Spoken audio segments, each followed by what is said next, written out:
Friends, তোমরা সবাই কেমন আছো? আশা করছি ভালো আছো। আমরাও বেশ ভালো আছি, আর ভালো তো থাকতেই হবে। তোমাদের আগের ব্লগে আমি বলেছিলাম না আমরা একটা লং ট্যুরে যাব, তারই আজকে বন্দোবস্ত হবে। সেই জন্যই তো আরও ভালো থাকতেই হবে, তাই না? চলো তাহলে আজকে রাত্রেবেলা রান্নাটা তাড়াতাড়ি শেষ করে নিই, লাগেজ প্যাক করতে হবে যে। রান্না বান্না সেরে চলে এসেছি তাড়াতাড়ি। কাকে নিয়ে বসেছি দেখছো তোমরা লাগেজ প্যাক করতে? যতটা না লাগেজ প্যাক করতে সাহায্য করবে, তার থেকে বেশি বক বক করে আমার মাথাটাই খেয়ে নেবে।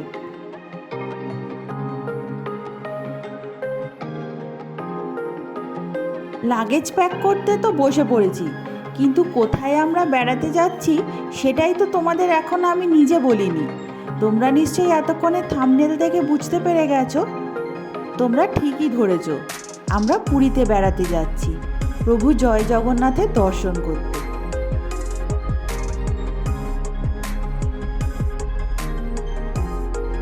আমাদের কিন্তু লাগেজ গোছানো হয়ে গেছে। এই যে আমার লাগেজ প্যাকিং করা রেডি। তাহলে এবার শুধু বেরিয়ে পড়লেই হবে জয় জগন্নাথ দর্শন করতে। আমরা যেহেতু তাড়াতাড়ি বেরোবো, তাই জন্য রাত্রেবেলায় লাগেজটা আমরা গাড়িতে তুলে নিলাম। আমরা গাড়ি করে বেরোবো, তাই জন্য ওকে বললাম তুমি লাগেজটা গাড়িতে একেবারে এখন তুলেই দাও, তাহলে তাড়াতাড়ি বেরোনো যাবে। তাই ও লাগেজ নিয়ে চলে যাচ্ছে। গাড়িতেও লাগেজ তোলা হয়ে গেছে।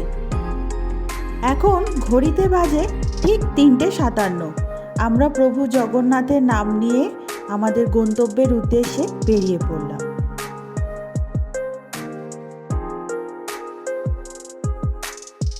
বাড়ি থেকে বেরিয়ে বেশ কিছুটা রাস্তা এসে এবারে আমরা মা ওড়ালপুলটা ধরে ফেললাম, কারণ এই রাস্তাটাই সোজা বিদ্যাসাগর সেতুতে গিয়ে মিশবে। আলো জ্বললে কলকাতা শহরটাকে বেশ ভালো লাগে, তাই না?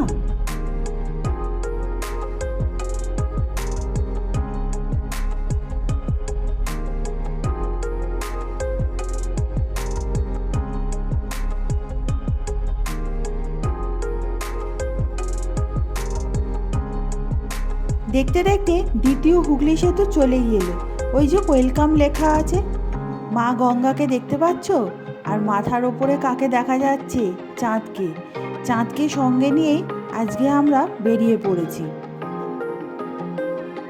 আমাদের গন্তব্যে যাওয়ার প্রথম টোল এসে গেছে। এখানে আমাদের 10 টাকা দিতে হবে। তা দিয়ে এবারে কোনা এক্সপ্রেস হয়ে আমাদের পুরীর দিকে যেতে হবে। আর যাওয়ার পথে এটা হচ্ছে সাঁতরাগাছি রেল স্টেশন।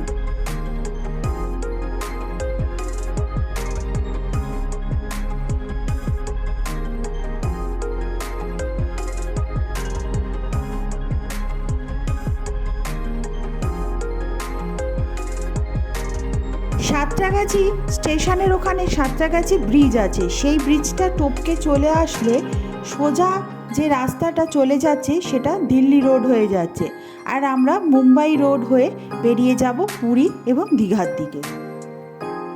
এবারে আমাদের সেকেন্ড টোল প্লাজা চলে এলো, জলধুলাগড়ি। এখানে আমাদের 130 টাকা টোল দিতে হলো। তারপরেই যখন চলে এলাম রাস্তা বেশ খানিকটা, দেখলাম মাথার ওপর আর চাঁদ নয়, সূর্যি মামা উঠে পড়েছে। আকাশ একদম লাল হয়ে রয়েছে, ভারী ভালো লাগছে। ভোরের আলো ফোটার সঙ্গে সঙ্গে আমরা কোলাঘাট পৌঁছে গেছি। বাঁদিকে দেখছো কোলাঘাটে ব্রিজ দেখা যাচ্ছে, আর ট্রেন যাচ্ছে আমাদের সঙ্গে সঙ্গে। দেখতে কি সুন্দর লাগছে। আর নিচে রূপনারায়ণ নদী বয়ে যাচ্ছে।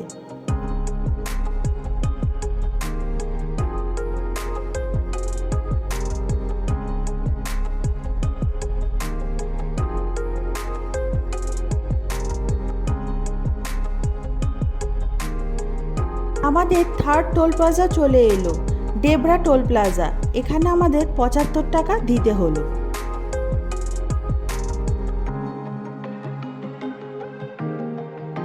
ডেবরা টোল প্লাজা পেরিয়ে আসার পর দেখো বাদিকে যে রাস্তাটা চলে যাচ্ছে ওটা খড়গপুরের রাস্তা, আর আমরা সোজা মুম্বাই রাস্তাটা ধরে নিলাম।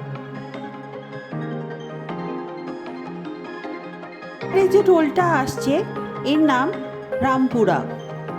এই টোলটাকে ক্রস করে চলে যেতে হবে। এই টোলটা সম্পর্কে আর কিছু আমি বললাম না, কারণ আমার আগে একটা ব্লগ তৈরি করা আছে যেখানে টোল সম্পর্কে সমস্ত ডিটেলস দেওয়া আছে। যদি তোমাদের প্রয়োজন পড়ে, কেউ যদি দেখতে চাও, তাহলে আমার ওই ব্লগটা দেখে নিতেই পারো। পুরী যাওয়ার রাস্তা আগের বারের মতন এবারেও বেশ পরিষ্কার এবং ভালো হয়ে গেছে, কিন্তু তবুও ডাইভারশন কিন্তু রয়েই গেছে। বেশ কিছু ডাইভারশন আমাদের এবার পেরোতে হবে। এটা কিন্তু প্রথম ডাইভারশন আমাদের। আগেরবারে যখন আমি গিয়েছিলাম তখনও প্রায় 11-12টার মতন ডাইভারশন আমাকে ক্রস করতে হয়েছে। এবারেও দেখি কটা ডাইভারশন পড়ে। তবে রাস্তা দেখছো কত বড় আর কত চওড়া, কি সুন্দর পরিষ্কার ঝকঝকে হয়ে গেছে।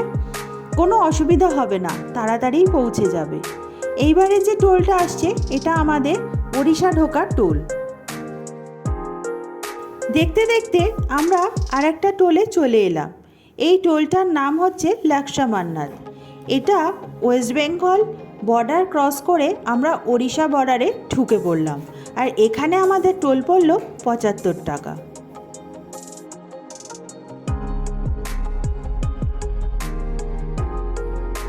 ওই দেখো এবার কাকে দেখা যাচ্ছে, দেখেছো? সবুজ একদম পাহাড়কে দেখা যাচ্ছে। এরাও এবার আমাদের পথে সঙ্গী হয়ে গেল। পাহাড় ঘেরা রাস্তা পেরিয়ে অনেকটা পথ পেরিয়ে এসে আমরা মহানদীর দেখা পেয়ে গেলাম। এখানে বালি ভর্তি নদীটা, তাই না? এখান থেকে সোজা গেলে ভুবনেশ্বর চলে যাচ্ছে, আর ভুবনেশ্বর টাউনকে আমরা বাইপাস করে বাঁ হাত দিয়ে চলে যাব পুরীর দিকে। পুরী এখান থেকে আর মাত্র 68 কিলোমিটার।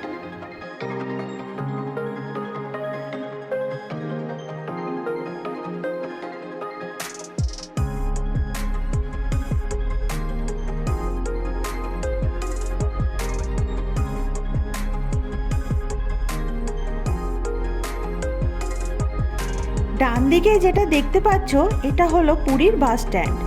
এখানে কলকাতার ধর্মতলা থেকে বাস এসে পুরীর এই স্টেশনেই দাঁড়ায়।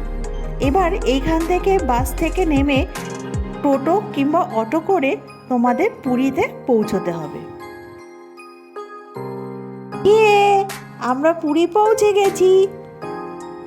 এখন ঘড়িতে 1:30 বাজে। আমার 9.5 ঘন্টা সময় লাগলো পুরী পৌঁছতে। চলো আর দেরি না করে এবার আমরা হোটেলে ঢুকে পড়ি। আমরা আগে থেকেই হোটেল বুক করে রেখেছিলাম, তাই আমাদের আর কোনো অসুবিধা হয়নি। এই হোটেলটা আমার ভীষণ প্রিয় হোটেল। এই হোটেলটার নাম পার্ক বিচ রিসর্ট। একদম সমুদ্রের পাড়েই এই হোটেলটা। এই হোটেলটার রুম ট্যুরটা তোমাদের সাথে শেয়ার করলাম। বেশ ছিমছাম এবং বেশ পরিষ্কার, ভীষণই ভালো লাগে। ও হ্যাঁ, তোমাদের সাথে তো এটাই বলা হলো না যে আমার এখানে আসতে টোল লেগেছে 775 টাকা। এই হোটেলটার আর একটা বিশেষত্ব হলো সুন্দর একটা ব্যালকনি। ওপর থেকে দেখলে আরও বেশি ভালো লাগে যদিও, কিন্তু আমরা নন এসি রুম যেহেতু নিয়েছি তাই আমাদের নিচের ফ্লোরটা দিয়েছে। একদম বাগানের সামনে দেখো ওইদিকে আমাদের গাড়িটা দাঁড়িয়ে আছে, আর সামনে এই এত বড় লনটাকে ক্রস করেই চলে যাচ্ছে রাস্তা। তারপরেই দেখা যাচ্ছে কাকে দেখছো? সমুদ্রকে। একদম ঘর থেকেই বলতে পারো সমুদ্রকে দেখা যায়। হোটেলের রুমের সাথে সাথে তোমাদের সাথে আমি টয়লেটটাও শেয়ার করলাম। বেশ পরিষ্কার। এই হোটেলটার রুম এবং ব্যালকনি যেরকম সুন্দর, এখানকার খাওয়া দাওয়া এবং পরিবেশটাও বেশ ভালো। তোমরা যদি কেউ আসতে চাও এখানে এসে থাকতেই পারো। তাহলে চলো, কলকাতা থেকে পুরী আসার যাত্রাটা আজকে এখানেই শেষ করলাম। এরপরে আবার নতুন করে নতুন ব্লগে নতুন জিনিস নিয়ে তোমাদের সামনে হাজির হয়ে যাব। চলো তাহলে আজকের ব্লগটা এখানেই শেষ করে দিলাম। টাটা।